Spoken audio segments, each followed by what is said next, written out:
Meus amados, diletos irmãos, no último domingo nós estivemos considerando o tema O Discípulo e o Reino de Deus. Se você esteve aqui presente, nós vimos como o homem perdeu o privilégio de habitar naquele belo lugar maravilhoso que consideramos a forma como Deus construiu e criou todas as coisas.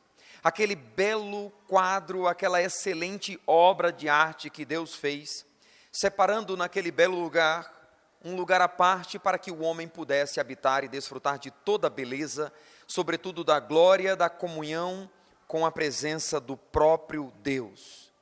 Deus criou o homem e o colocou neste lugar maravilhoso, entretanto nós vimos que o homem perdeu este privilégio, o homem foi expulso do paraíso e tudo por causa da sua desobediência, por causa do pecado. E com o pecado, o homem abriu a porta para que um reino fosse estabelecido no lugar daquele que primariamente havia sido criado por Deus.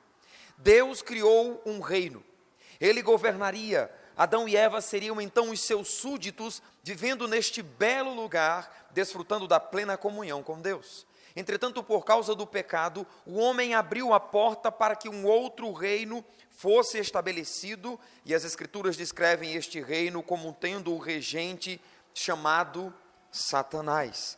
Pelo que, a partir dali, o reino de Deus perdeu a preeminência, tendo agora a preeminência ou a primazia, o reino de Satanás estabelecido no mundo.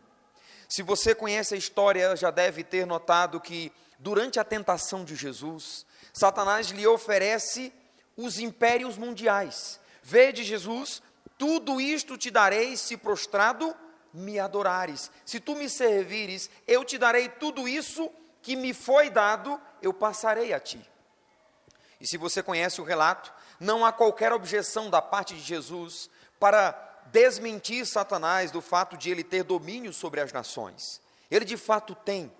E tudo começou com a desobediência do homem. Jesus não questionou a informação de Satanás de possuir então domínio sobre os reinos do mundo. E de fato as Escrituras assim o denominam. Satanás é chamado de o Deus deste século, o príncipe deste mundo, e ele governa o mundo por meio de um sistema maligno que se constitui oposição a Deus. A marca do governo de Satanás é se opor ao que é o governo de Deus. E aqui, é claro, nós já temos destacado na mensagem anterior, que não se constitui uma queda de braço entre Deus e Satanás, e que por ora Satanás está vencendo Deus. Não, de fato não o é. Lembre-se que o governo de Deus fala da extensão da autoridade que ele possui sobre tudo e todos.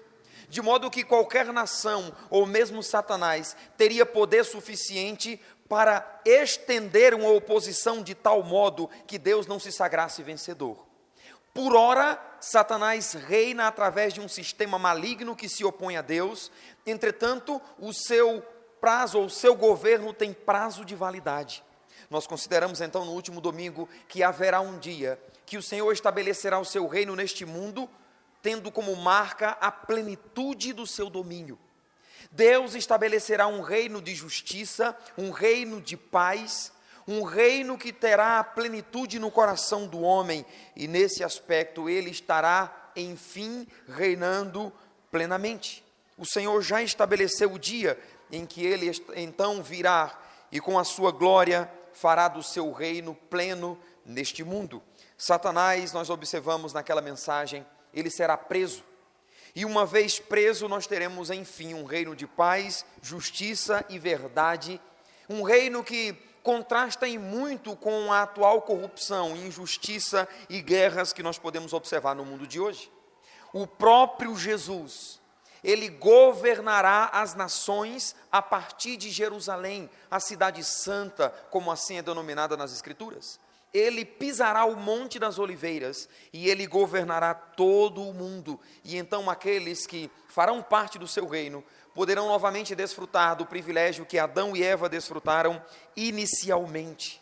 Aquele senso de plenitude sob um governo divino, uma maravilhosa harmonia entre o homem e Deus, entre o homem e os animais, nós consideramos, por exemplo, o privilégio que vamos ter de poder abraçar um leão, abraçar um urso, porque a Bíblia diz que o leopardo vai comer capim, assim como o boi, em um governo que o Senhor estará regendo. Haverá então plena harmonia entre os homens, haverá harmonia entre os homens e Deus, haverá harmonia entre os homens e os animais, entre os animais e a natureza, e tudo isso é simplesmente fantástico. Nós vimos que esse é o aspecto futuro do reino de Deus. Mas nós também consideramos que o reino, ele já está presente. Apesar de ter um aspecto futuro, o reino de Deus já está presente. Jesus, ele inaugurou o reino de Deus neste mundo. Claro que, por ora, esse reino é desfrutado por aqueles que se rendem ao senhorio de Jesus Cristo. Ou seja, aqueles que se renderam à mensagem do Evangelho, que se arrependeram dos seus pecados, têm então o privilégio, quando se identificaram com a morte de Jesus, de se tornarem cidadãos do reino de Deus, que já foi reinaugurado depois da queda de Adão e Eva, desde o jardim do Éden. Aqueles que se rendem a Cristo já fazem parte do reino de Deus neste mundo. E lembre-se que nas palavras do apóstolo Paulo, esses tais estão crucificados, como Paulo disse, eu estou crucificado com Cristo, logo já não sou eu quem vive, mas Cristo vive em mim. Esta é a convicção que tem todo aquele que é cidadão do reino de Deus. Não vive mais, mas Cristo vive nele. Isso significa que ser um cidadão do reino de Deus, já no presente, traz consigo a necessidade de uma reação radical. É impossível alguém pertencer de fato ao reino e seguir o curso de sua vida sem qualquer alteração. É impossível alguém de fato compreender os termos da salvação que Cristo estabelece e seguir a sua vida como se nada tivesse acontecido. Também não pensemos que ser um cidadão do reino envolve somente o aspecto futuro, e então desconsidera-se o que já é presente. Consideremos, amados, que o cidadão do reino, ele precisa viver a dimensão presente que o reino tem. E qual é a dimensão presente que o reino de Deus tem? Pecadores perdoados recebem de Deus uma nova vida, e esses tais passam a viver debaixo do governo de Deus, ou seja, em submissão a Ele. E viver em submissão a Deus traz consigo implicações radicais para a vida de qualquer pessoa que se denomine cidadão do reino. E isso pode ser observado no contraste que há na vida de um cidadão do reino e na vida que o padrão do mundo estabelece para que as pessoas vivam. Então eu quero considerar com vocês essa noite algumas implicações diretas advindas sobre a vida de alguém que se torna um cidadão do reino de Deus. Eu quero partir da seguinte premissa: um cidadão do reino, ele ocupa uma nova esfera de vida. Ele foi transportado para uma nova dimensão. Novamente, um cidadão do reino ocupa uma nova esfera de vida, ele foi transportado para uma nova dimensão. Mas claro, não é que agora ele se tornou um ET, no sentido literal da expressão. Não é que agora ele se tornou um habitante de outro planeta propriamente dito, ainda que essa expressão possa lançar de fato uma figura que expressa o que significa ser um cidadão do reino.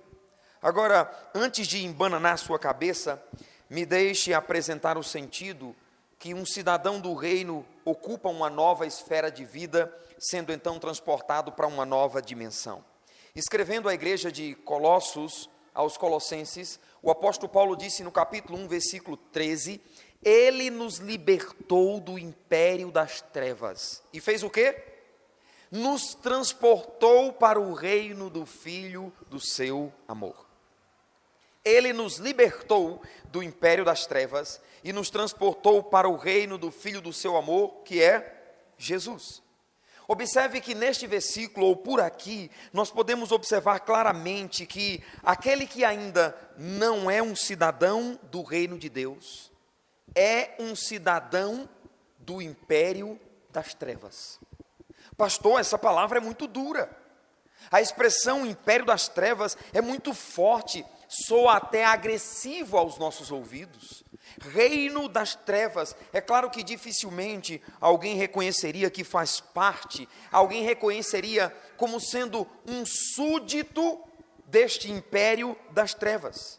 Entretanto, não há outro termo para designá-lo, ou não há meio termo, ou alguém pertence ao reino de Deus, ou pertence ao império das trevas.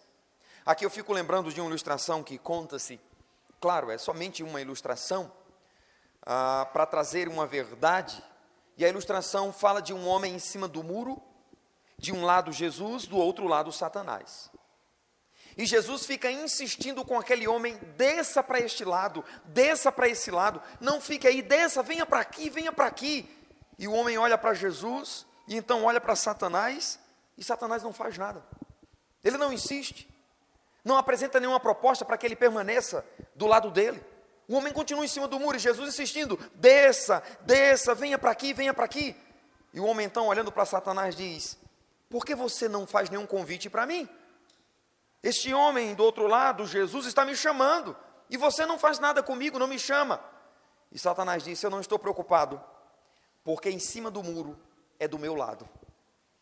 Quem está em cima do muro, já está do meu lado.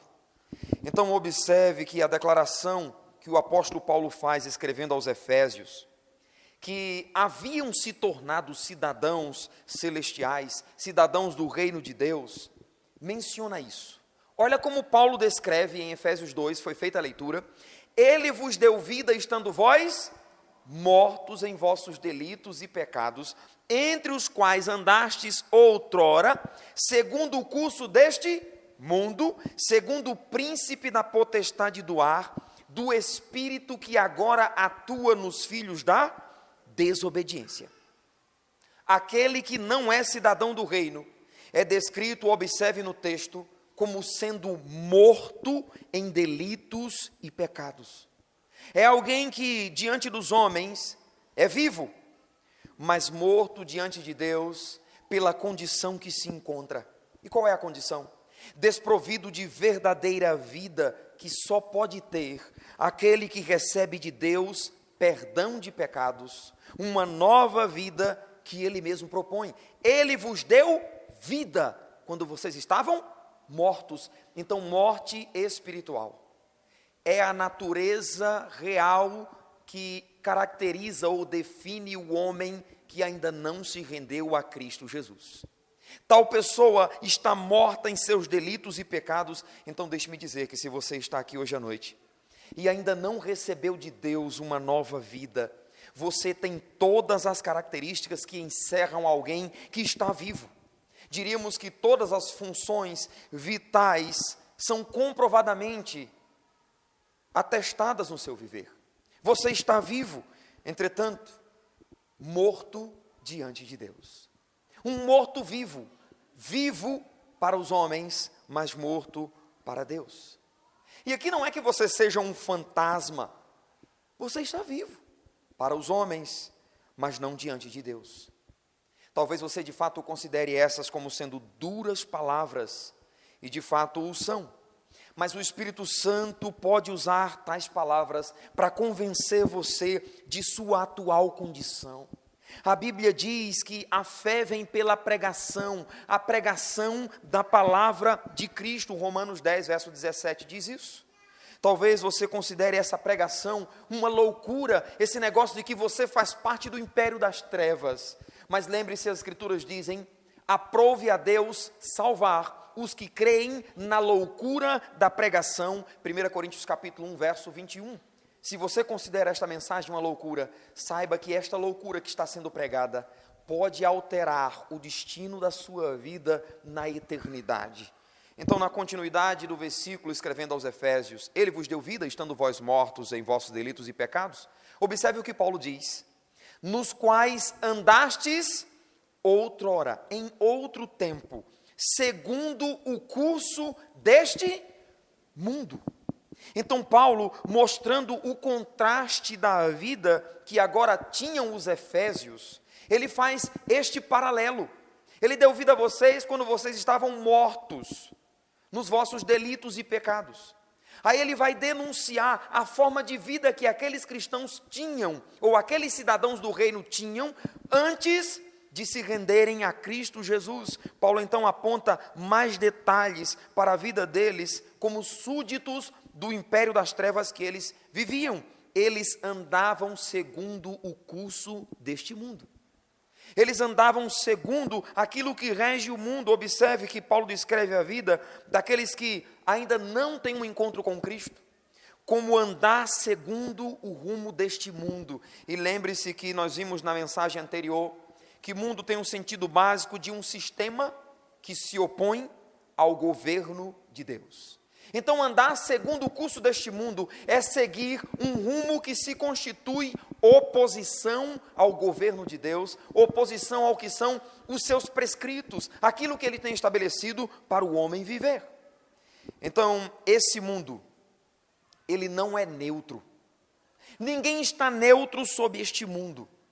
Antes, tem-se um sistema devidamente orquestrado, um sistema que tem em vista fazer oposição ao governo de Deus, e tal sistema deseja manter os pecadores afastados de toda e qualquer oportunidade de se renderem ao governo de Deus, ou seja, ao seu reino. Ninguém está neutro, ou faz parte do governo de Deus, é submisso a ele e sua palavra, ou está submisso ao império das trevas, seguindo o que é o curso que este mundo tem. E o que é o intento do curso deste mundo? É manter os pecadores afastados de toda e qualquer oportunidade de se renderem ao governo de Deus. É o que o mundo faz. Mantém os pecadores distantes do Senhor. Paulo deixa isso bem claro quando escreve 2 Coríntios 4, versículos 3 e 4. Ele diz: mas se o nosso evangelho ainda está encoberto, é para os que se perdem que está encoberto, nos quais o Deus deste século fez o quê? Cegou o entendimento dos incrédulos, para que não lhes resplandeça a luz do evangelho da glória de Cristo, o qual é a imagem de Deus. Observe no texto claramente o objetivo que Satanás tem. Qual é o objetivo dele? É cegar o entendimento das pessoas, de tal modo que eles não compreendam, não atentem para o glorioso benefício, para o glorioso privilégio que é desfrutar da verdadeira liberdade advinda da posição de ser um cidadão do reino de Deus. Satanás quer isso, manter as pessoas cegas. E deixe-me dizer, Satanás continua enganando as pessoas, assim como ele enganou Adão e Eva no princípio. Ele ofereceu para Adão e Eva o que era uma suposta promoção, dizendo: Deus disse que era assim. Na verdade não é assim. É que Deus sabe que no dia que vocês comerem deste fruto, que ele disse não devia, seus olhos se abrirão e vocês vão se tornar igual a Deus. Olha que promoção fantástica! A oportunidade de serem iguais a Deus. Deus era admirado, Deus era adorado por Adão e Eva.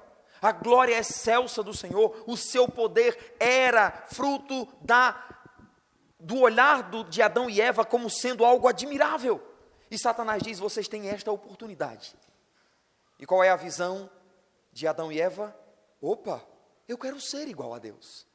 Satanás continua iludindo as pessoas. Ele faz essa suposta promoção de que estava ao alcance deles, sendo que tal proposta se constituía desobediência à ordem expressa que Deus havia lhes dado. Mas observe que ele o faz de modo a não deixar Adão e Eva entenderem. Ele pinta com cores virtuosas, chama a atenção. Na verdade, Satanás estava escondendo deles o que era a consequência advinda a partir da desobediência, se eles assim dessem ouvidos. Se eles desobedecessem, Deus já havia dito: vocês vão morrer. E Satanás diz: é assim que Deus diz? Na verdade não será assim. E então eles veem aquela proposta como sendo sobremodo atrativa. Que oportunidade! A proposta de Satanás tem a marca da irrecusabilidade. Como recusar algo tão atrativo? A oportunidade de ser igual a Deus. Como rejeitar uma proposta dessa? Então Satanás consegue cegar Adão e Eva quanto às consequências da desobediência. E eles cederam, tomaram do fruto, Deus havia ordenado que não tomassem. Eles comeram e desta forma entrou o pecado no mundo. E deixe-me dizer que até hoje Satanás continua iludindo as pessoas. E ele é expert em enganar. Entretanto, as pessoas não conseguem perceber. Por quê? Porque ele é sorrateiro, ele é sagaz, ele é astuto, e ele faz de tal modo a inverter o valor. Ele esconde as consequências, sobretudo as consequências de caráter eterno, e faz com que as pessoas vivam neste mundo, desconsiderando que mais cedo ou mais tarde haverão de partir para a eternidade. E tais pessoas não sabem o que as aguardam, mas vivem neste mundo como se nada estivesse por vir, desconsiderando o significado de eternidade. Quando partirem desta vida, distantes de Deus, o que é o intento e objetivo de Satanás, tais pessoas não terão mais oportunidade de voltarem atrás para rejeitar o andamento deste mundo para cumprimento do objetivo do seu regente, que é Satanás. Ele é expert em tentar enganar as pessoas. Ele cega as pessoas. E cega de tal modo que aquilo que é tão lógico, tão claro, seja totalmente ofuscado. As pessoas então rejeitam de forma veemente as glórias que emanam do Evangelho. Rejeitam o domínio e governo de Deus. A exemplo de como fez com Adão e Eva, ele ainda faz isso hoje. E eu quero apresentar para vocês. Olhando, nós pregamos as Escrituras, nós apontamos os benefícios do Evangelho. Nós dizemos que Deus enviou o seu Filho Jesus para livrar da condenação o pecador. Mas ele convence as pessoas de que o Evangelho é escravizador. Que conversa é essa de seguir o Evangelho? Ele inverte os valores. Ele tem argumentos sorrateiros. Por exemplo, o que é a proposta dele? Não dê ouvidos a esses tolos ignorantes que estão dizendo a você que você precisa se converter a Jesus. Uma mentira usadíssima por Satanás. Não dê ouvidos a esses tolos ignorantes que, usando a Bíblia, dizem que você precisa se converter a Jesus. Eles receberam uma lavagem cerebral e eles querem fazer o mesmo com você. Você vai acreditar nessas bobagens? Nessa historinha de Papai Noel? É assim que Satanás faz para convencer as pessoas. Quer outra? Ele diz, não dê ouvidos a esses tolos e ignorantes, porque eles querem deter o controle da sua vida. É o que eles querem. Controlar a sua vida, fazer de você uma marionete. Eles querem colocar uma coleira em você. Eles querem roubar a liberdade que você tem. Se você inventar de ser crente, você não terá mais vida, você não poderá mais fazer o que você gosta, você não poderá mais curtir uma cervejinha, não vai ter mais as suas festas e a curtição, nem pensar. Tudo isso vai passar. E é isso que você quer. Você vai entrar nessa. É o curso deste mundo, dirigindo o homem à escravidão, por meio de um regente chamado Satanás, iludindo. Ainda tem mais. Satanás diz, não dê ouvidos a esses tolos ignorantes. Sabe por quê? Porque eles são mentirosos. Eles só estão interessados em pegar o seu dinheiro. Deus não tem nada a ver com isso. Eles estão usando o nome de Deus para enganar as pessoas. E vai ser tu agora o próximo besta a ser enganado? É o que ele diz. Ainda tem mais do seu engano. Ele diz, não dê ouvidos a esses tolos ignorantes. Eles querem roubar a sua alegria. Observe que a vida não faz sentido se não for a partir da curtição que você tem. Observe que sem bebida e sem festas, você não tem sentido para viver. Ainda tem mais mentira dele. Ele diz, não dê ouvidos a esses tolos ignorantes. Você sabe que esse negócio de crente não é para você. Satanás já tem soprado isso no ouvido de tantas pessoas. Esse negócio de crente não é para você. Você não vai conseguir deixar a vida que tem. Quem? Tu? Crente? Negócio de igreja? Todo mundo. Você? Não. E quantas pessoas se deixam ouvir, se deixam envolver por isso? Você acha que alguém vai acreditar em você? Sussurra Satanás. Você acha que isso é vida para você? Você vai ser motivo de piada.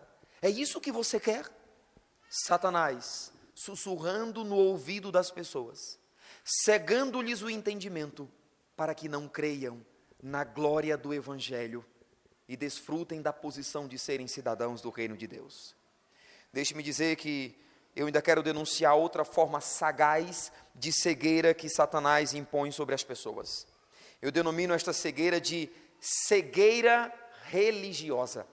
E o que é a cegueira religiosa? É quando alguém desenvolve certos aspectos religiosos e entende a prática destes aspectos como sendo suficientes para pertencerem ao reino de Deus. É um engano que Satanás estabelece, e deixa eu ser mais prático aqui. Sabe o que Satanás diz? Ele diz: você é e sempre foi uma boa pessoa.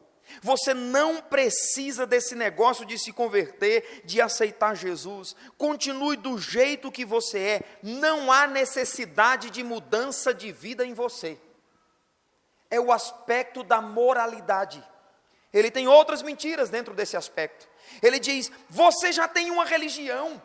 Você não precisa dessa mentira de que tem que mudar de religião para ser de Deus. Ele diz: lembre-se que você vem de uma família tradicional na religião que você faz parte. Os seus avós eram dessa religião. Os seus pais eram dessa religião. Logo, você tem que continuar nessa religião. Você vai contrariar isso? Você está disposto a desagradar os seus irmãos? Desagradar os seus pais? Você vai fazer isso? E com isso ele engana as pessoas. Quer ver outro engano de Satanás? Ele diz: toda religião leva para o céu. O importante é ter uma religião. E não importa se é evangélico, se é espírita, muçulmano, católico, mórmon. O que importa é ter uma religião, porque toda religião tem a sua verdade. E se alguém segue pelo menos uma, já está bem. Só os crentes que ficam com esse negócio de as pessoas passarem para a religião deles, porque eles são muito egoístas.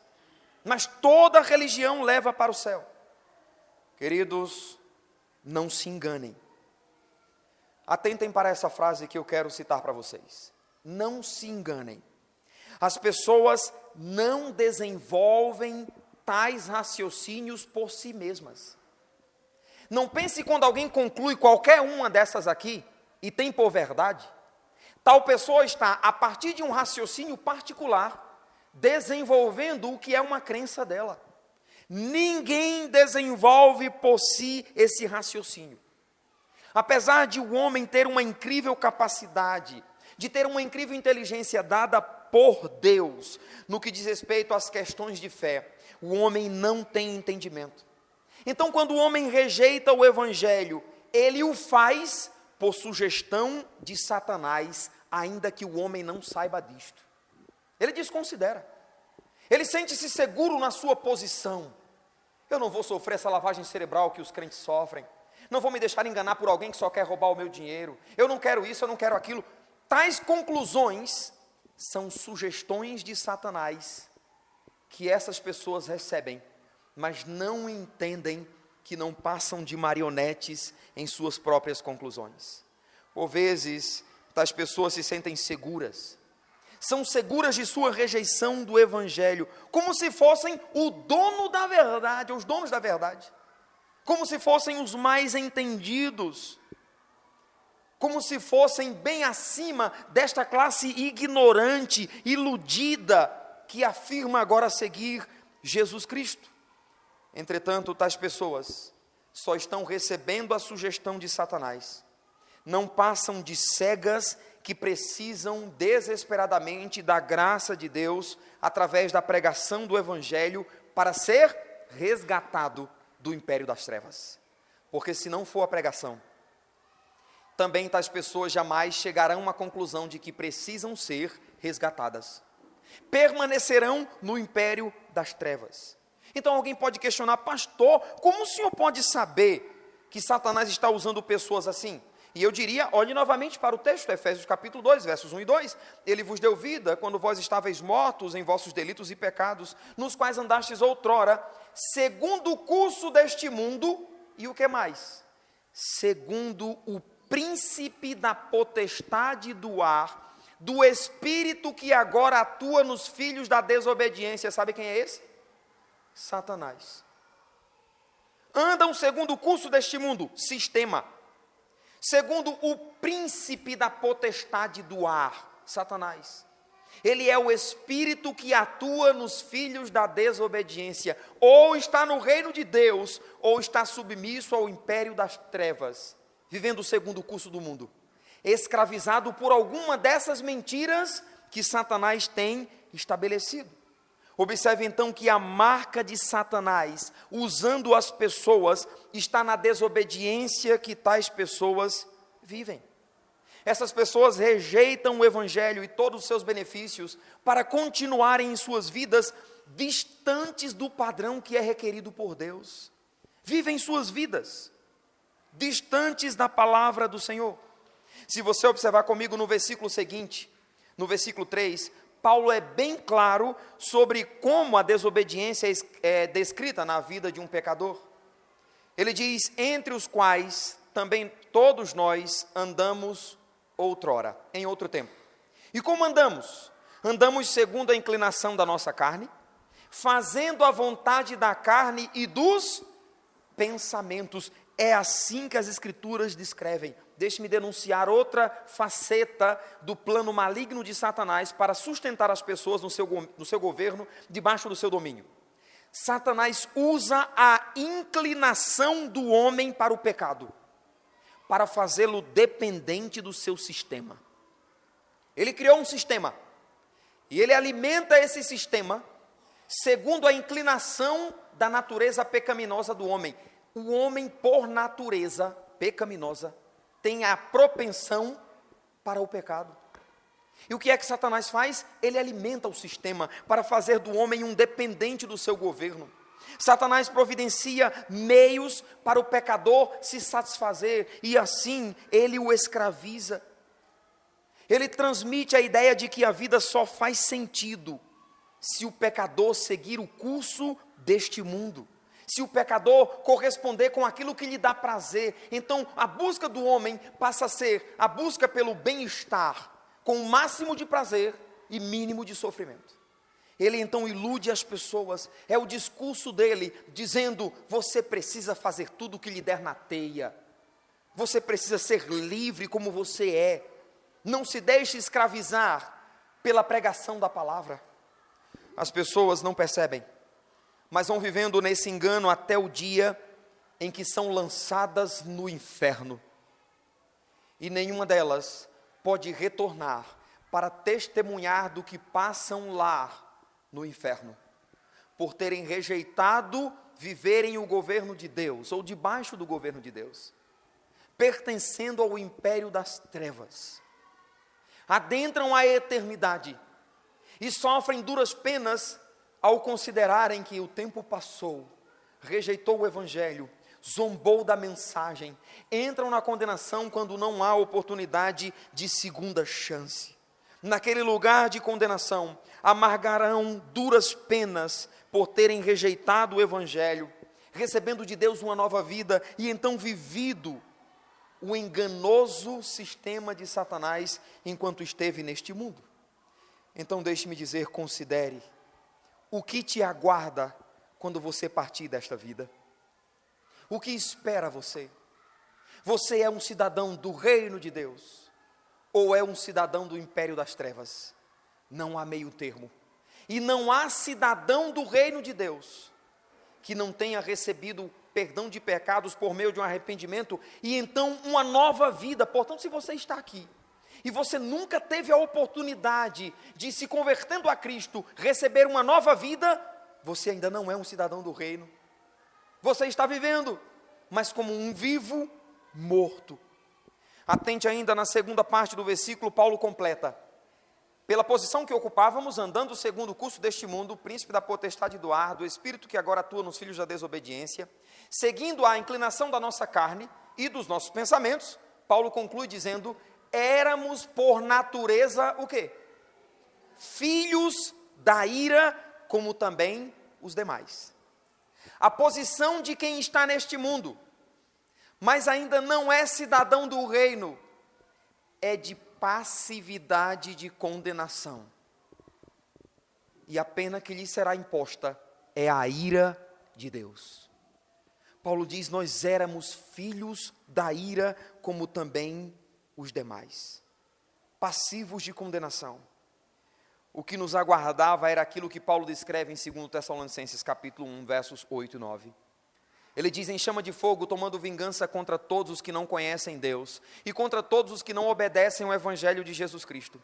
Estes sofrerão penalidade de eterna destruição, sendo para sempre banidos da face do Senhor e da glória do seu poder. É Bíblia.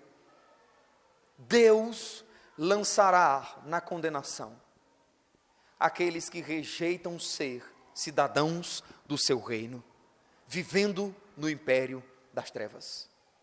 No Salmo 7, verso 14 diz: se o homem não se converter, Deus afiará a sua espada, já armou o seu arco e tem no pronto, setas de morte inflamadas para ele já tem preparadas.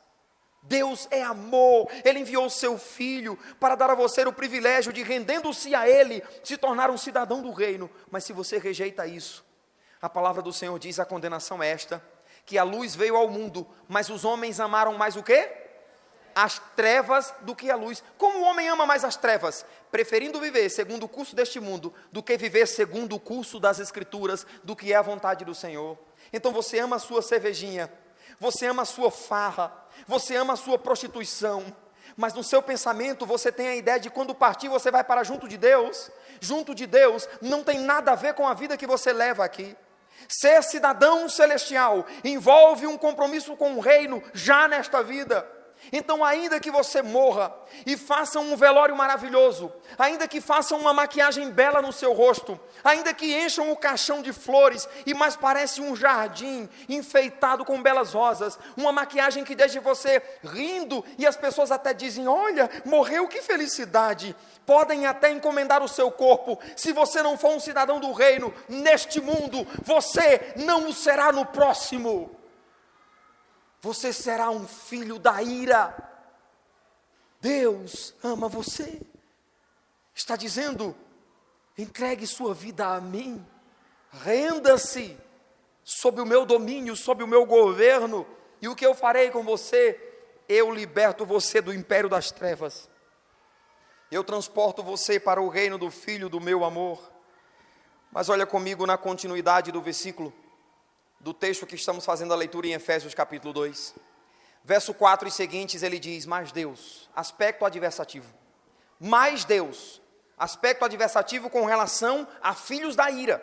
Éramos por natureza filhos da ira, mas Deus, sendo rico em misericórdia, por causa do grande amor com que nos amou, e estando nós mortos em nossos delitos e pecados, o que Ele fez? Nos deu vida juntamente com Cristo. Pela graça sois salvos, e juntamente com Ele nos ressuscitou e nos fez assentar nos lugares celestiais, isto é, posição de cidadão do reino. Nos fez assentar em lugares celestiais em Cristo Jesus. Para quê? Para mostrar nos séculos vindouros a suprema riqueza da sua graça em bondade para conosco em Cristo Jesus. Porque pela graça sois salvos, mediante, isso não vem de vós, é dom de Deus. Filhos da ira, passivos da condenação. O que Deus fez? Por causa da sua misericórdia, Ele nos deu vida juntamente com Cristo. Oh, eu estava caminhando para o inferno, como diz um hino, eu era pobre, perdido, miserável pecador. Ainda sou miserável pecador, mas não sou mais pobre e perdido, porque o Senhor me achou. Ele diz: o Filho do Homem veio buscar e salvar o que se havia perdido. Então, quando Jesus estendeu a mão, quando Ele estendeu a sua mão para mim, aí diz o hino, eu era pobre e perdido, sem Deus, sem Jesus. Quando Ele estendeu a sua mão para mim, o Senhor estende hoje a mão para você. Assim como nos transportou do império das trevas para o reino do Filho do seu amor, Ele pode fazer isso hoje com a sua vida. Nós estamos aguardando o dia em que este reino que já fazemos parte, que está presente pelo fato de sermos cidadãos do reino, entregues a vida a Jesus. Estamos esperando quando o reino será implantado na sua plenitude, mas dizemos que já hoje fazemos parte deste reino e pelo qual nos submetemos e por ele vivemos. Por causa dessa nova posição, o apóstolo Paulo escreve em Romanos capítulo 8, verso 1, agora, pois, nenhuma condenação há para os que estão em Cristo Jesus. Filhos da ira, não mais. Não porque somos melhores do que outras pessoas, não porque somos bonzinhos, porque a Bíblia diz, pela graça sois. Isso não vem de vós, não de obras, para que ninguém se glorie. Não, não é isso. É que em nós se cumpriu o que está em João 5, verso 24.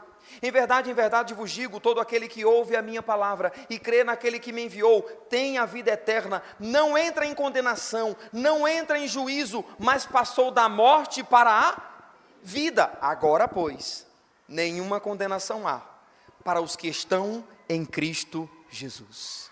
Temos plena convicção de que somos cidadãos desse reino já.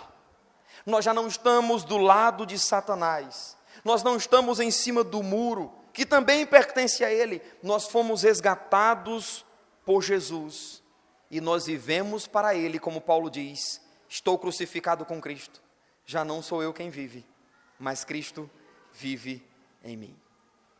Para concluir, há um hino do cantor cristão, Mensagem Real, que a letra diz assim, sou forasteiro aqui, em terra estranha estou, do reino lá do céu, embaixador eu sou. Meu rei e salvador vos manda em seu amor as boas novas de perdão. É ordem do meu rei que todo pecador, arrependido já, confesse ao Salvador. Todo pecado seu, pois ele prometeu dar o perdão por seu amor. No meu eterno lar não há perturbação. Eterno gozo e paz, os salvos fruirão. E quem obedecer a Cristo vai viver no reino eterno do meu rei. O refrão diz, eis a mensagem que me deu, aquele que por nós morreu. Reconciliai-vos já, é ordem que ele dá. Reconciliai-vos já com Deus. Não saia esta noite ainda sendo um súdito do império das trevas, é ordem do Senhor, reconciliai-vos já, venha das trevas para a luz, do sistema de Satanás, para o governo do Senhor, não regido pelo pastor, não regido pela igreja, mas regido pela palavra do Senhor que Ele nos deu. Obrigado, Senhor, pela sua palavra, nós somos gratos, Pai Celestial, por esta revelação gloriosa que o Senhor nos propõe na Tua palavra, de já pertencermos no presente tempo ao reino. Somos cidadãos do reino por meio de Jesus, porque nos submetemos a Ele, estamos crucificados para o mundo e vivemos para a glória do Senhor. Deste mundo, ou neste mundo, somos apenas forasteiros, embaixadores, como a Tua palavra diz, como se Deus exortasse por nosso intermédio. Nós estamos anunciando às pessoas a mensagem que a nós foi anunciada, denunciando a sagacidade de Satanás. E certamente esta noite ele está revoltado pelo fato de pessoas que estão aqui presentes, ao longo de suas vidas, viverem no engano que ele propõe, andando segundo o curso deste mundo. E ele lutou para que tais pessoas não chegassem aqui essa noite, mas nós nos alegramos na presença do Senhor, porque o Senhor trouxe tais pessoas, e tais pessoas sairão daqui essa noite, se não rendidas ao domínio e governo do Senhor, pelo menos conscientes de que são súditos do império das trevas. Mas nós imploramos, Senhor, pelo Teu Espírito, que o Senhor não permita que esses que o Senhor trouxe aqui, esses que o Senhor já tem falado ao coração pela sua palavra, saiam deste lugar como súditos do império das trevas, como filhos da ira, ou seja, passivos da condenação. Mas que tais pessoas, esta noite, confessem a Cristo Jesus como Senhor, dizendo: Senhor, a Ti eu entrego a minha vida, eu quero viver para Ti, de conformidade com a Tua palavra, fazendo o que é a Tua vontade, desfrutando do aspecto presente do reino, para então estar devidamente preparado, para quando o reino implantado em sua plenitude, eu possa desfrutar na Tua presença. Enquanto você continua orando, eu quero perguntar se há alguém aqui essa noite, que Deus tem falado ao seu coração, e você reconhece que até aqui tem vivido o segundo curso deste mundo, enganado pelo que o mundo lhe propõe. Você é jovem e talvez Satanás soprou no seu ouvido e você chegou ao convencimento de que você ainda tem muito o que aproveitar nesta vida. Você nem sabe quanto tempo mais você tem neste mundo. Não dê ouvidos a Satanás de que servir a Jesus é perder a vida. De fato, Jesus disse: aquele que perder a vida por minha causa, este a salvará. Pare de ser iludido por Satanás. Renda-se a Jesus. Venha ser um cidadão do reino de Deus. Tem alguém que, entendendo esta mensagem, deseja hoje entregar a sua vida ao governo de Jesus Cristo, dizendo: eu quero pertencer a Ele e viver para Ele? Levante uma de suas mãos. Se tem alguém essa noite que entendeu esta mensagem e deseja entregar a vida a Jesus pela última vez, eu convido você a confessar Jesus diante dos homens. Tem alguém? Levante uma de suas mãos. Tem alguém que deseja fazer esta aliança com Jesus? Senhor, a sua palavra foi lida e explicada. Ela não voltará para o Senhor vazia. Ela será cumprida naquilo que o Senhor a determinou. Satanás certamente está sobremodo irado, bravo, pela denúncia que fizemos do seu sistema esta noite. Mas de certa forma ele também vibra, porque alguns dos seus súditos escolhem sair daqui, permanecendo neste sistema que ele mesmo tem imposto. Quanto a nós, Senhor, te damos graças por termos sido resgatados do império das trevas, e continuaremos até o dia que o Senhor nos permitir, até o dia que o Senhor nos tirar deste mundo, julgando todos quantos rejeitam o teu domínio, o teu governo. A tua palavra diz que um dia todo joelho se dobrará e toda língua confessará que Jesus Cristo é Senhor, ou seja, Rei, para a glória de Deus Pai. No teu nome, Jesus, nós oramos. Amém.